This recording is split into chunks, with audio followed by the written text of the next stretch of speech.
Hi, I'm Vivian. I'm John. And we're the Fredericks. Since we announced the launch of the Frederick Farm website, the #1 question we've gotten is, what's the Frederick Farm? You're looking at it. You want to tell them a little bit about yourself? Used to be a John Deere technician, was for many years. I actually got into that field, 15 years ago. Started working automobiles and then got tired of that. Ended up in tractors. Rode that train for quite a while. Met somebody. I saw him very entrepreneurial. He was all about doing his own thing. And I was all about that too. He taught me a lot of things and he made me more confident myself, which is what I needed really. You know, Dad was running an HVAC business, doing commercial air conditioning. He'd been trying to get me to come join him for many years, and too afraid, too scared. You know, I needed that 40 hours a week. I needed that health insurance. I needed that security. But I quickly learned that there is no security. There is no such thing as a safe place. Got tired of making what somebody else thought I was worth. I was ready to make more of what I thought I was worth. So here I go. This is where we're at. I moved to Austin to start taking over this business and hoping for the best. How about you? I'm a lifelong student, apparently. It took me forever to finish my undergrad. Then I signed up to do graduate school. I found out very quickly it wasn't for me. It's great, a great opportunity. Really enjoyed the things that I did learn, but mostly I learned that that's not what I want to do. I don't want to be in academics. So I moved down from Lubbock to be with him, and now I'm working on the Frederick Farm. That's our next venture. So while he's building up the AC business, I'm gonna work on finding land, getting plans for a house drawn up. And my plan is to build it. Of course, I'm gonna need some help. I'm gonna build it. I'm gonna supervise. That's what I want to do. Right now, we're living in an RV in Georgetown. I've been in there since June, I believe, somewhere around there, and it's been an experience. It's different. Definitely, the whole tiny living thing is a change. It takes a lot of figuring out what's important to you, what's important enough to keep around. It's like 3 dogs and a rabbit. Yeah, that's pretty much it. Because everything else had to go.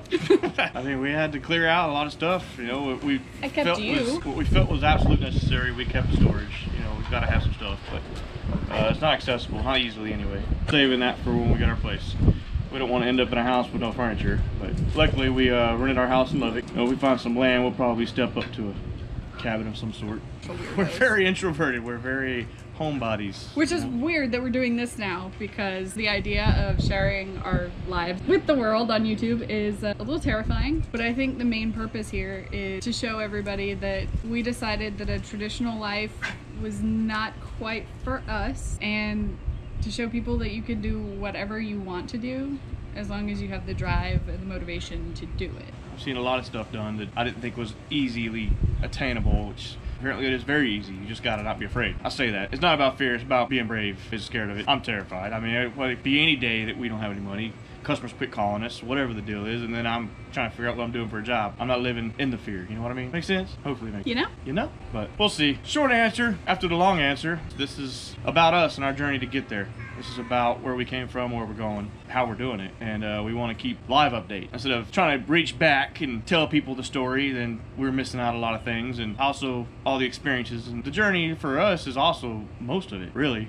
I mean, just going somewhere, we don't want to just get there. We want to enjoy getting there, and that's where we're at. And we want you guys to enjoy it too. Hopefully we'll find enough interesting things to keep you intrigued enough to follow us. And we'll try and introduce a lot of things. I'm big on the projects, and they're few and far between now with work and living in an RV. There's not a whole lot you can do, especially living in an RV park with a lot of rules. So we'll figure that out. But we are slowly remodeling the RV. We got new furniture in there. Much lighter, much smaller furniture. You know, starting this journey for us was learning from other people's mistakes. And I thank a lot of people for that. And I feel we can also offer the same. We can return the favor. What else? What was the other question? What are we gonna post? That was another big question we got. What are we gonna post? You're looking at it. I love to cook.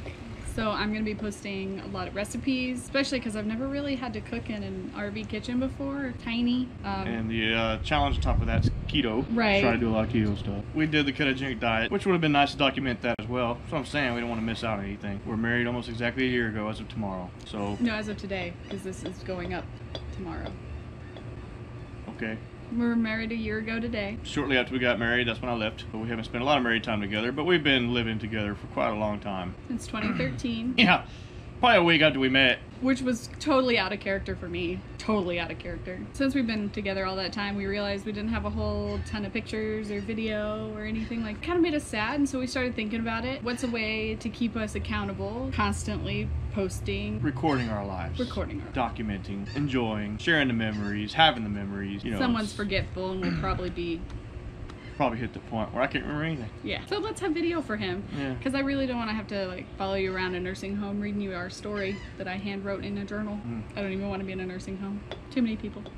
He's gonna be posting projects. A lot of dog pictures. Sorry. Not sorry. There's a lot of moments in there when you have 3 dogs. But you gotta have them. That's part of it. Part of our farm. I was just gonna put up pictures. Yep. We also have a rabbit. I would have loved to have brought him down this weekend, but rabbits don't like to travel. So he is staying with, hopefully, my future sister-in-law. Hopefully. Hint, hint. Lock it down. Let's talk about Grayson. We're introducing the dog. We're introducing everything. It's gonna be a long video. That's fine. So let's introduce the dogs. Let's start with Brian, because he's the oldest, he goes first. Seniority. Brian is about 11 years old. He was a rescue. My grandmother had a hurricane come through and knocked down a lot of trees and whatnot at her lake house there, and we were hanging out. Him and his brother had showed up, and when we showed up, both him and his brother were running alongside us coming into the neighborhood. Aww. And it was kind of cool. Of course, they weren't fast enough to keep up, so we went on about our own business. Well, about 3 hours later, they showed up at the house we were working at. They hung out for a little while, and my uncle had just at the time had lost his dog. It looked very similar to Brian's brother. Started having discussions about how, I've wanted a dog for a while, but I just never did make the commitment. And then he wanted to take that dog, but didn't want to separate them. We agreed that I was going to take Brian and he was going to take the other dog, and they left. We started shooting off fireworks for the night, and that terrified Brian, so he left. And my parents were staying the night, but I was not. I waited for about an hour. He never showed back up, so I left. Well, the next morning, my parents come out. He was sleeping on the patio, waiting on his brother, waiting on anybody. I don't know what was going on, but he found that was his home for the night. So they decided they were going to take him, and then last minute decided they couldn't. As they're getting ready to leave, Brian put on his face, what he does best, and Mom could not drive away. So she put him between her legs, and then he drove a 6-hour drive all the way home, just like that. And they brought him home to me, and he's been the best dog I could have asked for. He's very well behaved. He's very loyal, very trainable. Everything worked out great. Scarlett was originally my dog. I got her from my ex, and I love Scarlett. I have loved her since she was an itty-bitty little puppy. Unfortunately, she's not a rescue. I know, shame on me. She's a purebred Cocker Spaniel. Turns out the place that I got her from that is no longer in business was a puppy mill, and as soon as I found out, I got them shut down. She had severe worms. I took her to the vet, I dewormed her, I made her healthy. It's not as moving as his story. So then that leaves us with Grayson, which is our third dog. Our last dog is Grayson. We got her when she was a puppy from Guide Dogs for the Blind. Decided we wanted to puppy raise. The minute we got her cute little fluffy face, she pooped in the crate on the way home and peed. And then we got her home and she cried all night in the crate, and it was exhausting. Grayson went everywhere with me. And every week we had training with the rest of our guide dog people. About a year after we got her, we got the call that we had to take her to California and drop her off at guide dog campus. And that was one of the hardest days for us. I will agree with that. I thought I was pretty strong. I did pretty well. He did a lot better than I did, no lie. We made it all the way through, dropped her off. He gave her a bone with peanut butter on it before I finished saying goodbye. We had to bail, because the longer it took, the worse it was going to be. I didn't even make it out the door. So then we got in the car. The day we were going flying out. Started bawling. I had to go to the gas station to fill up. So as I'm filling up, I'm cleaning up the car a little bit. And in the back seat or in the trunk was one of her toys. One of her toys. It was her tug toy. And I lost it. I hadn't stopped crying since we dropped her off. It was like 2 hours to get to the airport, and I just cried the whole time. Yeah, it was a very rough weekend for us. I mean, we had a great time in California. Yeah. But the reason for it was not good. No. But anyway, we got home and we know that it was for the best. And she, that's the whole reason we raised her. She was being successful. That's what we wanted. You want your kids to go off to college and do well. You don't want them to mooch off you forever. Yep. But at the same time, I'd like to visit. She was matched with someone in Georgia. Spent about a year working as her guide dog. And then got a call one day. Hey, do you think you might want Grayson back? And my immediate answer was yes. I didn't even ask him. I was like, yes, we want her, we'll take her.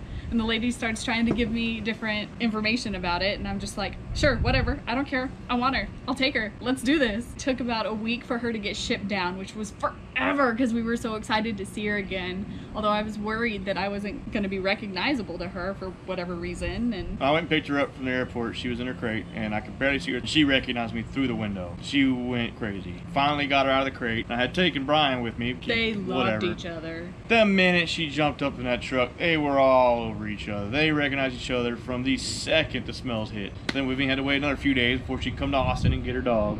She's been with us since. It's been great. That's it. We'll be posting vlogs weekly. So if you want to follow our journey, then like and subscribe below. Hit the little bell icon so you get your notifications. And we're going to try and post every week. Until next time. Cheers. See ya. Later. Adios. From our farm to yours.